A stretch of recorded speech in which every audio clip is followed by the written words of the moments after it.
Okay, what do you know? Welcome to the program, everyone. I am Trish Regan. It's the Trish Regan Show, and we got a lot to cover. Breaking right now, Trump is responding to Judge Merchan's refusal. He's got a new ruling out saying, you know what, I'm not going to budge. I'm going to stay lording over you. Well, Donald Trump has a few things to say about that. Plus, he's vowing revenge against the DOJ. He's suing the DOJ for $100 million. That's a lot of money. Jack Smith, watch out. You wonder why the mainstream media wants him to lose so badly that I guess a few people were willing to overlook what Kamala Harris's campaign was up to, editing headlines from the likes of the Associated Press to try and give her more positive coverage in the ad campaign. Wow, this is pretty wild. We're going to talk about that. Plus, the media coming to the realization that, you know what, they're just not the it thing girl anymore. Elon and Trump topping a billion views. Can you imagine that? On X. Pretty incredible. So incredible. Oh, and then we got to get into that CNN anchor who was the butt of a joke. Anyway, beginning today on the big story, which is Donald Trump responding to Judge Merchan's new ruling that, you know what, he's not going anywhere. So Judge Merchan has decided that he is going to stay put, presiding over this hush money case. Now, I think it's kind of curious that the judge himself gets to decide whether or not he's in or out of a case. I mean, don't you think that's a little bit peculiar, you guys? The reason why this is such an issue and the reason why he kept going back, this is his third time trying to get the judge off the case, is because the judge is seen as having some bias, just a little bit, right? Because of, well, his own political leanings. In fact, he contributed just a teeny bit of money, like $10 or something, to some left-wing organization that was trying to take down Trump in the last campaign. And you see, he's got a daughter who makes her living off of the Democrats raising money from none other than these kinds of lawsuits. So every time Trump's back in court, what does she do? She sends an email, tries to collect a little ka-ching for the Democrat Party, and then she pockets part of that. She has a firm that does this. So it's a little unseemly. I mean, I'm just saying, you know, if they want to go after the justice's, Supreme Court justice's wife for her flag choice, then might they not care a little bit about Judge Merchan having some real apparent biases? I mean, his daughter is making her living off of the very case that he's presiding over. The easy thing to do in that case is to say, you know what, I'm not going to take this. I'm going to defer this to somebody else. But it sounds like he's got a little bit of a vendetta. I mean, just a little bit, right? I mean, he really does not seem to like Donald Trump one single bit. And so this is kind of a big story today. Donald Trump is calling this fascism. He is saying that this is just too much. In other words, let me get to his quote here. Judge Merchan just ruled that I, the Republican candidate for president and leading in the polls, am still under a gag order concerning very important things which must be brought to light. I am not allowed to answer reporters' questions. Can you believe this? The New York courts refuse to act. This is happening right before the voting begins on September 6th. Suppression and manipulation of the vote, voter interference. This is the real fascist stuff, the old Soviet Union, exclamation point. So much to say, and I'm not allowed to say it, must get U.S. Supreme Court involved. New York is trying to steal the election. So this is tricky stuff, right? You're not supposed to say these things. I mean, he's right. He's not supposed to say these things. So the question then becomes, forgive me, Drew's jumping in and what's that? What's that, buddy? I heard you say something. Just adjusting some cameras, so I'm gonna see that on the back end, guys. But anyway, I think that Donald Trump, you know, on the one hand, he hasn't necessarily, you could say, have always done himself favors, right? Like, in complete fairness, you know, I'm very objective. I am always objective, and you'll always hear both sides. So sometimes he goes for the jugular at maybe an inopportune time. Okay, so that's that. But by the same token, you think the guy deserves what's just gone down? I mean, consider how New York has tried to go after him. New York has tried to bankrupt him. New York is trying to stop him from speaking. He can't speak about all the things that have been alleged about him because Judge Merchan has a gag order. I mean, that seems like it's going a little bit too far. And so when you have these comparisons to the Soviet Union, I mean, I don't think it's that far off, frankly. Heck, you got the European Union threatening to sue X and Elon Musk because he dared to broadcast an interview, a 2-hour conversation with the former president of the United States. I mean, this is really wacky stuff. So say what you want about Donald Trump. Say all you want about him, but the reality is this, guys. They've gone too far in their efforts to stop and stifle him.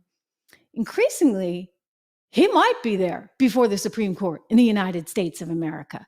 He might be presenting a case. He's very close, still in the polls right now. We're going to have more to say on that in just a little bit. Make sure you subscribe, make sure you like, make sure you share, make sure you comment. Again, live program. So great to have all you here and to see so many familiar faces. It's an important time to stay connected. I'll say that. Turning to some more breaking news, Donald Trump seeking revenge, ladies and gentlemen. He wants to make sure that the Department of Justice pays for what it did to him regarding Mar-a-Lago. Remember the big raid? He's suing for $100 million. Jack Smith might feel a little bit of pain on this one. Jack Smith not really getting where he wanted to go. And Donald Trump, in the meantime, saying that this is positively, absolutely unconstitutional. So let's go to the depth of this case. You see the headline there in Business Insider, Fox News also having it. Credit to Fox News, actually. They got their hands on the memo, which claimed tortious conduct by the United States against President Trump.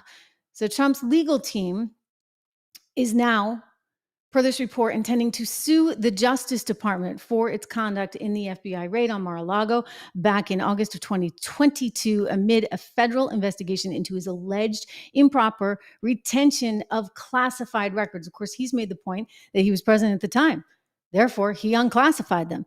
The attorney, David Epstein, has filed the notice to sue the Justice Department. The Justice Department has 180 days, according to Fox, from the date of receipt to respond to the notice and to come to some kind of resolution here. If no resolution is made, then guess what? Trump's case is going to move forward in the court of the Southern District of Florida. Now, what's interesting about this, and I'm going to continue reading from this, is the Southern District of Florida. That was Aileen Cannon, remember? Who said that Jack Smith didn't have a case. Jack Smith didn't have a case because Jack Smith was never authorized by Congress to even begin the investigation. Quote, what President Trump is doing here is not just standing up for himself. He is standing up for all Americans who believe in the rule of law and believe that you should hold the government accountable when it wrongs you. This is according to the Trump attorney who told this to Fox Business. Epstein's filing, the Trump attorney, states that the tortious acts against the president are rooted in institution or intrusion, I should say, upon selection, malicious prosecution, and abusive process resulting from that raid in Palm Beach, Florida. Whew. Well, yeah, I mean, there's a lot. There's a lot there to unpack. And the left is growing incredibly nervous right now that if Donald Trump were to win, that he's going to unpack it all. Here's what I would say, regardless of whether he wins or not, and I hope he does, because I think this is a really critical election. There's a lot at stake, from our freedom of speech to the health of our economy. I think regardless of whether he wins or not, it's critical to see these cases forward. In other words, they can't go after people without real reason. I mean, if you've got a complete malicious intent, you're trying to prevent him from campaigning again, and you figure if you get him on this, that, and the other, that'll be okay. And then you have Jack Smith moving forward, and you've never even gotten the proper authorization from Congress. These are problematic things, ladies and gentlemen. In other words, we have a constitution for a reason. And I realize that the left would love to rewrite the whole thing. They've told us that many times, right? Because it's outdated. Oh, those founding fathers, they were so bad anyway, right? We don't want anything to do with them. As a result of all that, it is so critical that we use every legal path. And I mean that legal. Let me be specific and clear about that, okay? Because the left is trying to make this into something it's not. There are legal means by which you can pursue justice. And those need to be pursued. And if it means taking it all the way to the Supreme Court, gosh almighty, that's where you go. to the Supreme Court of the United States of America. It is so critical for the left that they win this right now because they don't want all this discovered, right? They don't want everything out in the open. They don't want to be held accountable for all that has transpired. I mean, they've just worked themselves up into a frenzy so much now that they're willing to do some strange things to try and get elected. I keep looking at these polls and saying to myself, how the heck did Kamala Harris go from being down in the polls back on June 28th? I think we have a national poll we can show you from the New York Times. This is June 28th, 2024, ladies and gentlemen. It was Trump 24, Harris 43. Take a look at that, right? And then what do you know? A few weeks later, miraculously, if we look at the new poll, she's climbed 48 to 47. So now they're like neck and neck. I mean, how did she gain that much just in that quick amount of time? Makes you wonder. Well, apparently, she's willing to do some things that most people would not actually do. And I don't mean the Willie Brown stuff. Oh, okay. No, I mean her campaign has taken out ads, and these ads have inflated certain headlines, rewritten certain headlines from the press to make them seem more positive on Kamala Harris. In fact, Axios had this story. Take a look at the headline here. There we go. Oh, I think we got a headline too. I mean, they've been editing news, ladies and gentlemen. They've been editing news and then taking these headlines, redoing them, I guess, borrowing the logos of these different things, and then putting them out as actual headlines. Of course, they're sponsored. And by the way, there's tons of, labeling, or not tons, I should say. There's a bit of labeling on there, but you'd have to be kind of sophisticated. Like, I know that it's sponsored because, I'm looking for that stuff, but not everybody else is. Let's take a look at what the folks on Fox News had to say about this just this morning. They actually presented pretty well with the headlines. There's some of them from Axios. Harris campaign ads rewrite news headlines. My goodness gracious. All right. Who's the fake news now? Kamala. Watch Fox. There's an interesting story out there that apparently Harris's campaign is allegedly rewriting headlines to make Harris look better. And here's from actual stories. Now, a lot of people don't realize that that's going on. All right, so let's take a look at the big board right now. So before Untouched, this is where the article read. There's the cover. The impact of Biden's economic agenda. I'll start on that side. Harris will carry Biden's economic record into the election. After manipulation. Which no one wants. No one wants her to carry Biden's economic record into this election. So look what they did after. No, from their side, from their perspective. So VP Harris, economic vision, lower costs and higher wages. And even though it says it above, it's sponsored, that's an inaccurate. The yellow. And it's because they're taking deceitful. the logo of the publication and making it seem like that's the headline. They did it again in Reuters. This is how it originally was. Impact of Biden's economic. What are we doing? Right there. Go to this. All right, one. we're going to go to North Dakota. Go to that last one, the one on the far right. Wall selected as Kamala Harris VP pick for 2024 election after Harris picks Tim Walz. 250 Minnesota families win. That was never in the headline before, but they made it that way. So then in the next one, you can see what the original article said. The impact of Biden's economic agenda may be felt long after his presidency. Okay. So then they changed it to say at the bottom, inflation is down. Under the Biden-Harris administration, the U.S. is winning an inflation fight. Right. So Google says that the Trump camp is not running these kinds of sponsored advertising, but other campaigns have done it in the past. Facebook actually stopped doing this because they felt it was disinformation. Because when you look at that stuff, and what Google says is, see, it says right at the top, sponsored. You should know this is sponsored content from the campaign. But the average person, they don't read the sponsored thing. They just look for the headline. It's like, oh, inflation is down. Oh, Harris picks Tim Walz. And so it is deceptive. And so, for instance, some of the news outfits are saying, what we're going to do is we're going to contact Google because we don't like this. Yeah, but why are they contacting Google? Go to the campaign and say you're This is misinformation from you, campaign. This is not our headline. We're asking you to cease and desist it. You're putting our logo at the top of it as if we said it. That's wrong. Right. This is another example of they'll do and say If Trump anything would to have did win. it, they would have did it to him. Yeah, we reached out to the Harris campaign, find out what they were up to get an official statement. They did not give it to us yet. Oh boy, oh boy, oh boy. I mean, this is unbelievable, guys. Just unbelievable. Let's go to the Harris statement. Wow, my gosh. Can we see what she had to say, Drew, in the Axios? In the Axios story. If we go back to Axios, guys, let's see. No, not that one. Let's go to the next one. You can see in the body of the text here, Axios talking about just exactly how and why this went down. So they're saying confirmatively here that the Harris campaign has been editing news headlines and descriptions within Google search ads that make it appear as if Guardian, Reuters, CBS News, and other major publishers are on her side. Well, I mean, they are on her side. She just wants to make sure they're like extra on her side, right?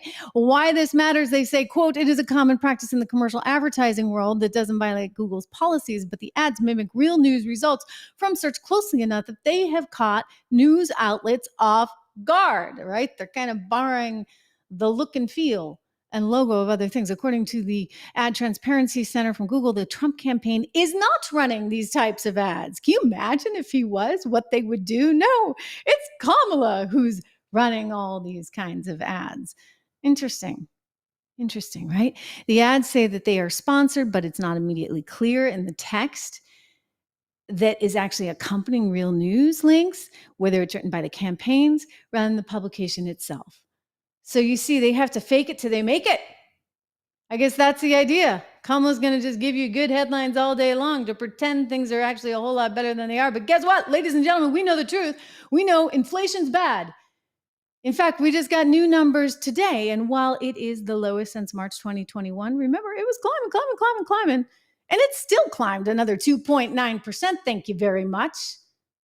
So, okay, you can tell me all day long, like it's down. It's at March 2021 levels, but I'm just gonna remind you that it did still go up 2.9%. And guess what? I know it's the first time below 3%, but every time it goes up 3%, that's on top of the 3% from the month before, and the month before, and the month before. And at one point, we were up like 9% and change. Keep in mind, when Donald Trump left office, we were looking at 1.7% inflation. So Kamala, you know what? I'm sorry. That's a little bit on you. You can try and create all the headlines you want, but it's a little bit on you. Quick word from a sponsor. Hey everyone, I'm Trish Regan, and so happy to be coming to you live all week long from the stunning island of Ireland. Just incredible. You know, when I was a little kid and we'd visit here, my mom would say, if you're lucky enough, you might actually get a pot of gold at the end of a rainbow, because that's where the leprechauns leave it. So we looked, we didn't find any, but I consider it probably having been good advice, because as I got older, I learned that gold is pretty valuable. It's valuable in terms of diversification. I encourage you to take a look at it. And when you do, call our friends, our wonderful sponsors over at American Hartford Gold. You can go to trishlovesgold.com, Trish Loves Gold, and wow, it's windy here. You can text 65532, my name, Trish, to 65532 for your chance to get up to $15,000 in free silver, ladies and gentlemen. Just a terrific offer. Well, I'm no longer in Ireland, but we were there the entire week, and it was a fantastically good time. And no, I didn't find any leprechauns with pots of gold. But you know what? I've been investing in gold for the last however many years. So there you go. Anyway, I want to turn to another big story right now. Oh, legacy media. Take this, guys. Elon Trump. Oops. Was that Freudian? Elon Musk and Donald Trump just topped 1 billion views. According to Elon Musk, he tweeted this one out today. Combined views of our conversation with @real Donald Trump and subsequent discussions by other accounts now around 1 billion. I mean, that's just amazing. Mainstream media is not too happy. Here's a look at the demos. I'll tell you, they're really not happy, because guess what? This is the coveted demo. Look at that, 25 to 34 years old. 70% of the viewership. 25 to 34 years old. So the majority of viewers were right in that sweet spot, that Kamala Harris so desperately craves and wants. That's why she's allegedly paying for positive press over on TikTok, which apparently is quite happy to give it to her. China and all. Anyway, she's trying to get that 25 to 34-year-old crowd. And guess what? They sat down and they listened to part of that conversation with Donald Trump on none other than X. So this is really scary stuff for the media, the mainstream media that's dealing with all the changes in the media industry. It feels very threatened, of course, by the likes of X and YouTube and even Facebook. In other words, there's a new way to talk to you guys. I mean, I'm doing it right here, right now, live. And it's sort of surreal. I say this all the time, like, I can't believe how quickly the industry is changing and how much I welcome this and value this, because we can have a direct connection in ways that we just never could before, right? You know, there was the prompter, there was management overlooking your scripts, et cetera, et cetera. Please make sure you subscribe, like, share, all that good stuff. I mean, this is a very different animal, but it's an authentic one. And I think this is really how people are getting the truth. But it's not perfect. It's not easy, because you know what? The truth is not always that apparent. You got one side saying this, another side saying that. At some point, you got to actually get to the bottom of things. We didn't get to the bottom of things in 2020, right? We were spun a whole bunch of lies by the likes of, well, the deep state that was heavily involved in Twitter at the time. I mean, it's part of the reason why Elon Musk bought it. So you had the 51X spooks say, oh, nothing to see here. Remember about Hunter Biden's laptop? We have more headlines coming to you on that momentarily, because he's in more trouble. But it turns out that the New York Post reporting was correct, that laptop was real. It was not misinformation fed to you by the likes of the Russians and Rudy Giuliani, as ex-CIA folks were trying to lead you to believe, including not only ex-CIA folks, but actually the guy who's now our Secretary of State, Antony Blinken. And he's the one that went to the deputy director of the CIA, Mike Morrell, and said, hey, buddy, can you put this together? And they got 51 of them to sign this letter. And so I think we've been there, done that. And then when you learn that Kamala's campaign is trying to recreate headlines as ads and borrow the likes of all these news organizations and their reputations and try and insinuate something that's actually not true in order to paint her in a more favorable light, what you got to say is, you know what, the onus is on Americans to actually do a little bit more due diligence themselves, to come to places like the Trish Regan show, where you are going to get the truth, and we're going to cut through all those layers, because there's a lot of layers. And, you know, people, I get it. Like, you know, you're busy. You're not a journalist. You're not going to sit there and say, oh, wait a second, is this a sponsored link? Or is this a real story? So she's counting on that. She's preying upon that naivete. And the scary thing is, she was able, Democrat Party certainly was able to do it before. Can they really do it again? They've just been called out.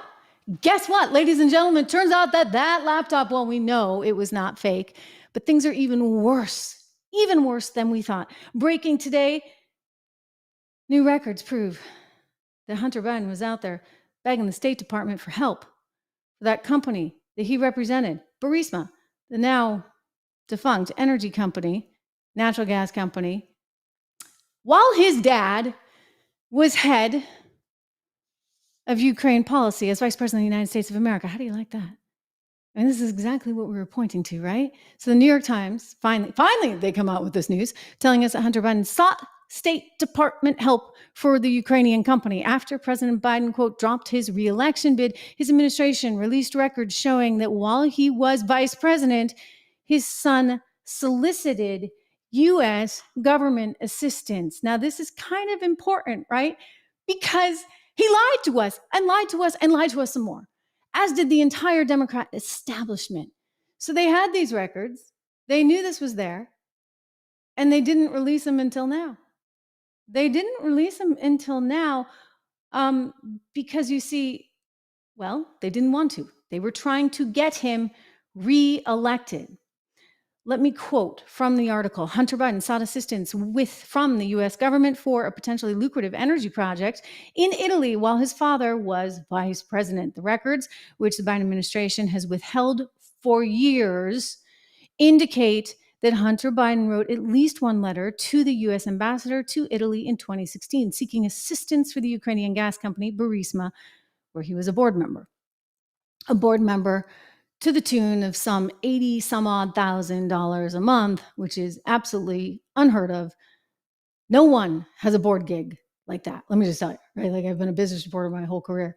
There are no board jobs that pay upwards of $600,000, I guess, unless you are the son of the vice president in charge of Ukraine policy. That's your ticket. That's your ticket. And he took it. Embassy officials appear to have been uneasy with the request from the son of the sitting vice president on behalf of a foreign company. I would think, quote, "I want to be careful about promising too much," wrote a Commerce Department official based in the U.S. Embassy in Rome, who was tasked, lucky person, with responding to this. Quote, "This is a Ukrainian company, and purely to protect ourselves, USG should not be actively advocating with the government of Italy without the company going through the DOC Advocacy Center."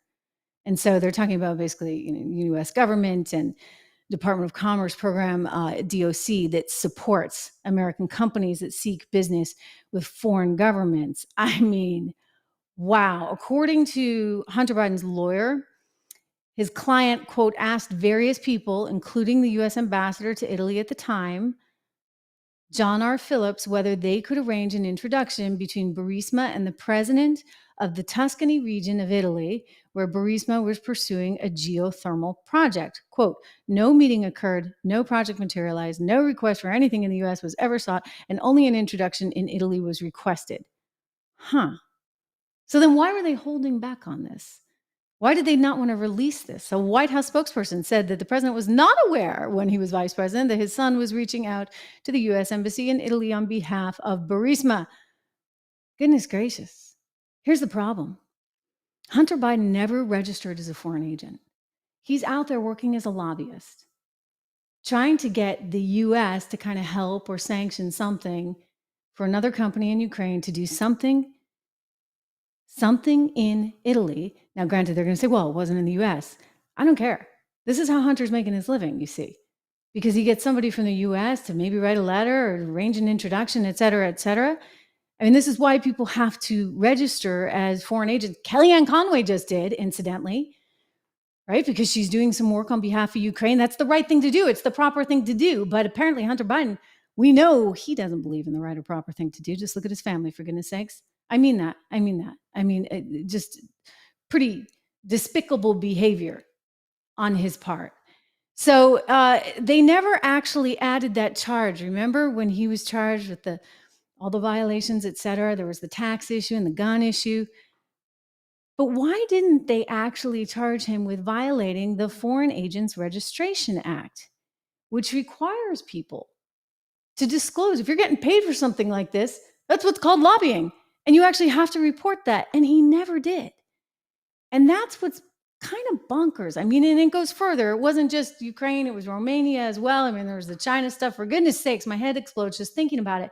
And somehow this was all A-okay because you know what? They were never going to release these records. Joe Biden was not going to allow this to be known, and the Democrats went along with it. So now finally, now that he's not running again, now we get to find out. Kamala, that's on you too. I mean, you are so much a part of this. And it's scary to think that they're going to continue to hide so much truth. I mean, we're at a critical time. I would say that, as a nation, we need to think about what the ramifications and consequences would be if Donald Trump doesn't win. Because that means you get Kamala with her fake headlines, the whole CIA apparatus basically willing to do whatever's necessary to continue to get their people in various spots that they want. I mean, I'm thinking again about the laptop and the 51X spooks, et cetera. That tells you a lot, guys. It tells you a lot. And so what happens when we go down this path? I mean, already we've seen this tremendous stifling, if you would, of freedom of speech, and they're just happy to do it. Did you see how distressed, how upset these reporters were at the idea that X might get a shot at having a 2-hour conversation with the former president of the United States, who happens to be at the top of the GOP ticket? Oh my gosh, there was like bedlam in the White House press area the other day because, well, this one reporter put it all out there. And I don't know how this guy calls himself a journalist. I'll just say, I've played you this clip before. I got to play it again because it's symptomatic of everyone in the media right now. Let's cue this one up, Drew. Elon Musk is slated to interview Donald Trump tonight on X. I don't know if the president is going to tune in. Feel free to say if he is or not. But I think that misinformation on Twitter is not just a campaign issue. It's a America issue. What role does the White House or the president have in sort of stopping that, or stopping the spread of that, or sort of intervening in that? Some of that was about campaign misinformation, but it's a wider thing, right? Yeah, no, and you've heard us talk about this many times from here about the responsibilities that social media platforms have when it comes to misinformation, disinformation. Don't have anything to read out from here about specific ways that we're working on it, but we believe that they have the responsibility. These are private companies, so we're also mindful of that too. But look, it is. I think it is incredibly important to call that out as you're doing. I just don't have any specifics on what we have been doing internally as it relates to the interviews. Not something that I'm tracking, and I'm sure the president's not tracking it. So think about that, guys. If we see a continuation of more of this, where does that leave us? In a pretty bad spot, I would say. A very bad spot. Our First Amendment under fire. I mean, this is one of the reasons why I really appreciate what the folks over at Project 2025 are trying to do. It's getting a bad rep for whatever reason because, well, that's what the media wants to do. And somehow now everybody's jumped on the bandwagon to attack these guys. This is put together by the folks over at the Heritage Foundation, and there's some really good ideas. They're really, really good policy ideas about how to take us forward in terms of our energy, in terms of our education for our kids, in terms of our economy, and trying to do what we can to encourage innovation while stifling the inflation that has been so rampant and has hurt so many people. And so I encourage you to go take a look at this right now to get the truth, right? You need to know the truth. 25truth.com, 25truth.com. That is the handle. Again, wonderful, smart group of people. And they've put together this wonderful body of legislation that could actually work really well to help get rid of some of the, the deep state and a few other things along the way that have become so problematic here in the United States of America now and really do threaten our foundation of who we are as a country. So I encourage you, go right now, go check them out, 25truth.com. There's a lot of good there. There's a lot of good no matter what people are trying to tell you. Remember that. And we do have a lot of inflation. I mean, you saw the headline today is CPI. I get it. Okay, it's down from March 2021. But again, this stuff is cumulative and that matters. So if you're trying to think about diversification in your portfolio, you should. And I would encourage you to take a look at gold. One of our great sponsors here on the Trish Regan Show is American Hartford Gold. You can go to trishlovesgold.com right now, trishlovesgold.com today to learn more information. And by the way, here's the good part. They're offering up to $15,000 in free silver. Just text them. Text my name, Trish, Trish, to 65532, Trish to 65532, or call them at 1-844-495-1115 today to get up to $15,000 in free silver. Great group. We just had Max Baker, the CEO, on the program yesterday. I'm over the weekend going to release that interview so you can see a little bit more. He's got a very good understanding, obviously, as he would, of what is moving the gold markets right now. And it goes from everything to the central banks, right, that are trying to diversify themselves away from the U.S. and U.S. Treasuries. So they're buying gold. You got people that are looking at it saying, wait a second. Okay, they got $35 trillion and counting in debt there in the United States of America. And so investors are buying gold. And then there's just sort of the basic issue of the constant inflation. I mean, I don't care if we get back to 2.5%, which I would love, by the way. 2% would be great. 2.5% I'd even take. The reality, though, is every single year, right? Inflation keeps moving up. So help diversify with gold today. I'll tell you, inflation is rough, and reality just hit over at MSNBC because one of the anchors was doing an interview with a woman who put it all out there. And this is important because I think the liberal media, you know, they live in their towers. They're in Manhattan or maybe in LA. But they don't understand what people are up against. They don't really get the whole increase of 30% in their grocery bills. You know, they get somebody else doing their shopping for them, I guess. Or maybe their salaries are going up 30% to keep pace. But for most Americans, that's not the case. And so it hurts. It hurts a lot. And this lady, kudos to her, she put it all out there and she knows exactly who to blame. Let's cue this tape. How hard has inflation hit you?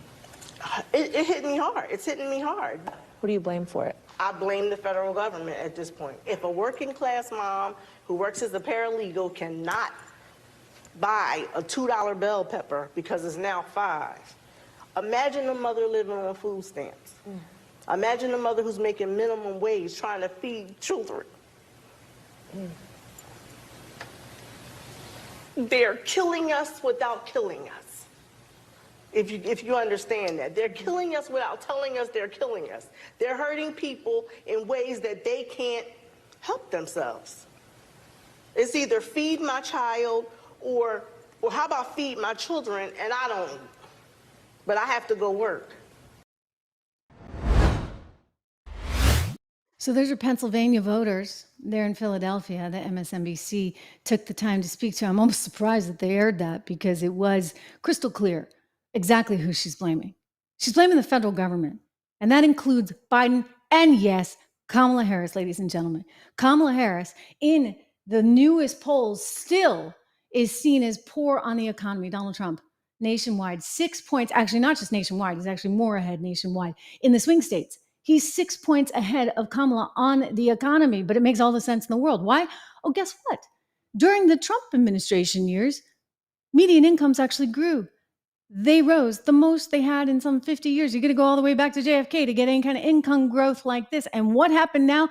Median incomes have deteriorated and they haven't kept up pace with inflation. It's why I keep saying, you know what? You got to invest. You got to think about your future. You got to do your part for you. I mean it. If you're going to go out to dinner, maybe don't spend as much when you go out to dinner. Take half the money you would have spent and put it into a really good place. And by a really good place, I do believe the equity market over time is exactly where you need to be. Exactly. You need to invest, guys. You just need to invest. It's one of the reasons why I created 76 Research, because I want to help you do this, right? I want to make sure that you have a path, you know where to go. Because over time, the beauty of compound interest. I mean, it's amazing, right? If you were to just, invest a few $1,000s a year, if you can do that, a few $100s a year, over time, that turns into real money. Real money, ladies and gentlemen. And so where do you invest? I know it's scary, the basic things. A lot of people start with an S&P 500 index fund, and I think that's good because you know what? It's low cost. We want low cost, right? Well, I found another way to give you low cost. I found my friend, Rob Horton's longtime mutual fund manager. We've known each other many, many years, and he was running billions of dollars on Wall Street. And I was like, you know what? I want to be able to help people somehow. And you're brilliant and you're a great stock picker.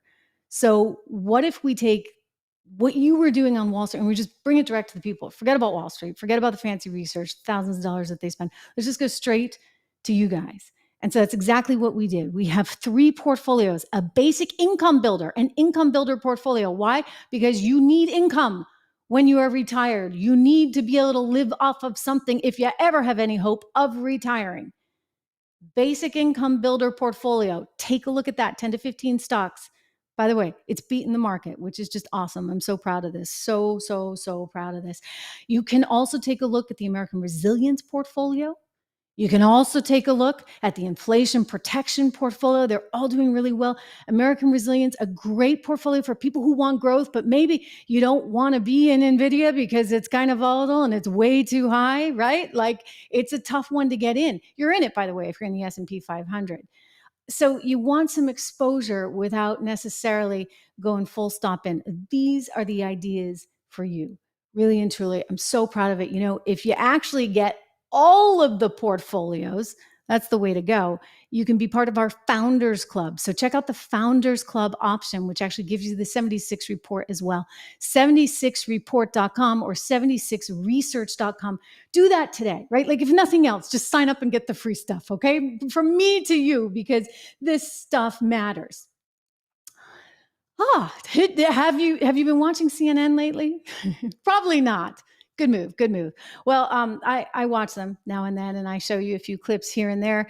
And this just doesn't surprise me. This CNN anchor became effectively the butt of a joke when she went on to a comedy show. Liberal comedy guy, by the way, but he couldn't help himself. Or maybe the audience couldn't help themselves. Think about it. What do you think? Let's take a look. Stephen Colbert and Caitlin Collins. Trump has kind of been thrown on his heels by this, and he's not really sure how to go after Vice President Harris. He knew his attack lines on President Biden. He really has struggled with how to go after someone who's 20 years younger than him, who is a different gender, a different race. It's kind of been this moment where he has not been able to coalesce around a single attack line. I know you guys are objective over there, that you just report the news as it is. Oh, I know. CNN makes a. I know. Was that supposed to be a laugh line? I wasn't supposed to be, but I guess it is. Indeed it is, right? It probably wasn't supposed to be a laugh line, but everybody gets it. Like, they're clued in, which is why they're here. Reminder, subscribe, like, share. I mean, I think you're all looking for other sources of information because you want to be able to cut through all the BS, of which there is plenty. Plenty.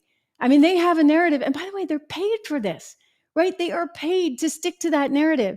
And there's sponsorships and this, that, and the other. I mean, poor X, right? Disney won't give them the time of day. Dunkin' Donuts, apparently, is another one. Like, I mean, they've got a whole list of companies. We got to talk about Harley Davidson tomorrow, guys, because Harley Davidson is another one that is apparently just so woke. It's at risk of becoming the next Bud Light. Thank you very much. But this girl effectively became the butt of the joke, and it doesn't surprise me. I mean, the bias in the media is really, it's just so over the top, and I don't get it. Like, I don't understand why more people, it's happening, right? But, why more people don't just turn it off, like pull the cord, right? Come on over here. It's fun. We have a party. Leslie will take good care of you. Don too. Mike as well. We have a good time over here on the Trish Regan channel. So make sure you subscribe, like, share, good stuff, of course. In fairness, we have to give CNN some credit sometimes, right? And I would say in this little clip, they deserve some. John Berman, the anchor, trying to ask Kamala Harris's person what she's up to today. Is Kamala Harris doing anything on the campaign front? Effectively, the answer is no, but watch how the woman tries to spin it. What's on the vice president's schedule today? Well, she's traveling and talking to voters and getting her message out there to the American people, something that she's been doing from the very start of this campaign and something that she certainly did when she was President Biden's running mate as vice president. But look, you just mentioned the speech she's going to be giving in that's right. I was asking about today, and I don't think she's got any campaign events on the schedule today, does she? Well, she and Governor Walz have been traveling across the country. They hit nearly every battleground state last week.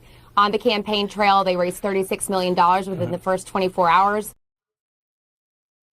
So in other words, no. She's not doing a damn thing. She's got to rest, right? I mean, hey, it's the White House. I mean, look at all the resting that Joe Biden did. Heck, we just saw him last weekend on the beach, taking it easy. Kamala Harris has to get her beach time too, don't you think? I mean, that's actually pretty funny. Really, really funny. And I love how they cleverly try and say, well, she's raising money. No, she's resting because for whatever reason, they just won't let her go out anywhere. Kamala, much like Joe, think about the team running this thing. They won't allow her to go anywhere. She's not allowed to go out and speak. I mean, we kind of know why, right? The word salad, all the various faux pas that she commits along the way. We get it. But, people are getting fed up because, after all, you're running for the president of the United States of America, lady. You kind of have to tell us what your policies are. Donald Trump's got 20 he probably puts on his site. And then there's a lot of words to describe each one of them. But Kamala Harris, nothing, not a zip, zero. You know, you go to her website and there's nothing there. Well, Stephen Smith, the sports broadcaster, venturing into a little politics here, and he's had it. He's calling her out, as he rightly should. Well done, Stephen. Let's watch. You running for the presidency of the United States of America. What you hiding for? United States. Not one single press conference, not one single one-on-one sit-down interview where somebody gets to question you about the questions that we ask. You know, in a way, I wouldn't even trust the interview, because remember when Joe Biden did that interview with the Pennsylvania, Philadelphia radio reporter at the Black-owned radio station, and then it turned out the Biden team scripted all the questions. By the way, he still messed them up, but they had scripted all the questions, and then she admitted it, and you know, the next thing you know, she's fired. Poor lady. You don't, by the way, ever take scripted questions. Like, that's journalism 101, like a big, big, big no-no. But you wonder, like, they're not even giving her any scripted questions to go out and do a friendly podcast, say with Rachel Maddow. I mean, they're really keeping this woman under wraps, which I think is pretty concerning. So this got brought up on one of the news programs this morning, and I want you to hear what the Kamala Harris press person had to say. This is the campaign spokesperson responding to why it is she's not doing any interviews. I don't want to, belabor this, but one interview before the end of the month. I mean, that's not a lot. I mean, can you commit to a press conference before the end of the month?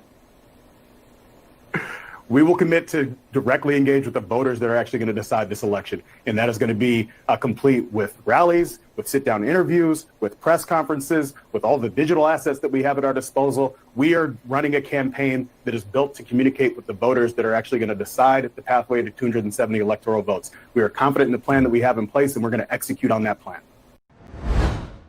I mean, why do interviews when you can use fake headlines and make them into ads, right? I mean, why even bother? Who needs to do an interview? You can just create your own little narrative over there in fiction land. Except, I'll tell you, the American people better not believe this. I am disturbed. I am disturbed by the success thus far that she has seen, this quote unquote momentum.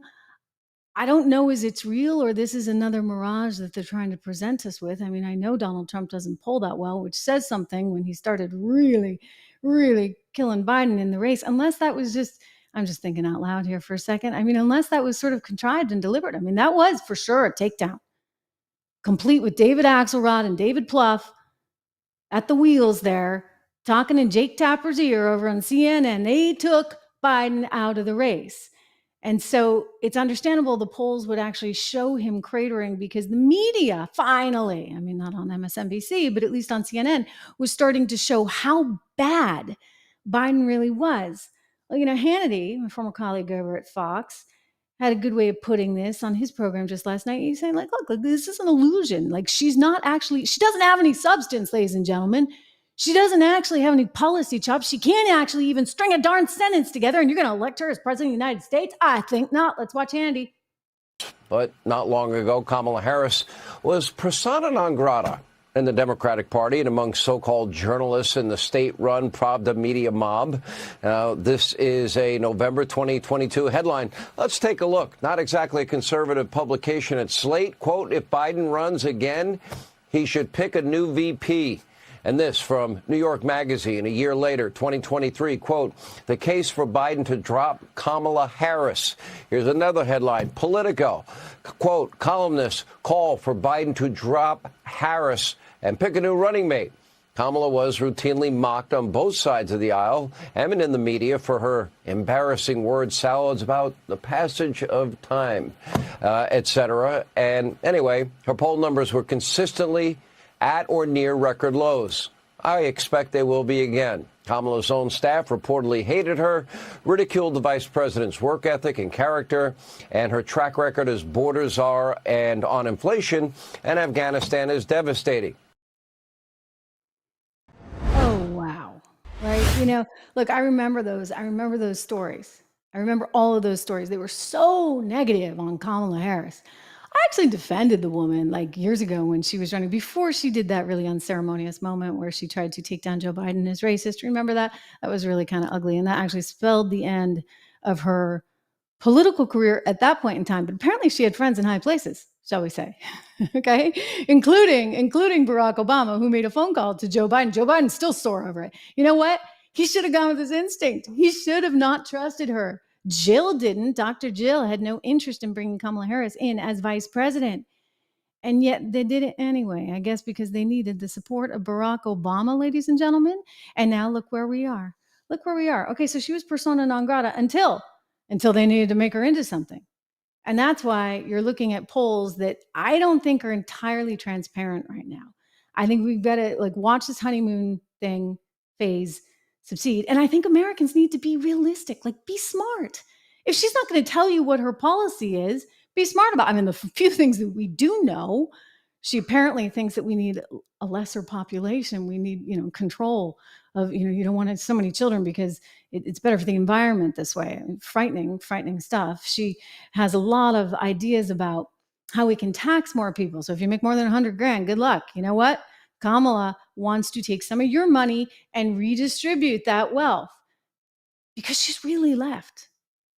I mean, she's really, really left. And then, of course, there's the media thing where none of it matters because she's just willing to actually create ads, her campaign team anyway, where they're creating fake headlines and trying to pretend like it's CBS News or Reuters or, as though those aren't positive enough.